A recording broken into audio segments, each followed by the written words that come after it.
Hello' friend, আজি আপোনালোকৰ বাবে লৈ আহিছোঁ আহোম সম্প্ৰদায়ৰ এটা বিশেষ ফেষ্টিভেল, নাম হ'ল মেডাম মেফি। মেডাম মেফিৰ বিষয়ে আপোনালোকে জানেনে? মেডাম মেফি হ'ল টাই আহোমসকলৰ এক আহোম ধৰ্মৰ নিয়ম অনুসৰি পালন কৰা সামাজিক পৰম্পৰাগত উৎসৱ। এই উৎসৱত আহোমসকলে পূৰ্বপুৰুষসকলক স্মৰণ কৰে আৰু বিশ্ব শান্তিৰ বাবে কামনা কৰে।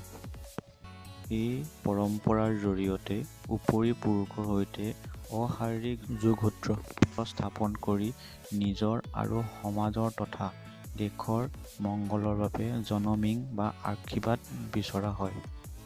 মেডাম মেফিৰ অৰ্থ হ'ল মে মানে তৰ্পণ, দান মানে মৃতক আৰু ফি মানে হ'ল মৃতকৰ দেহ।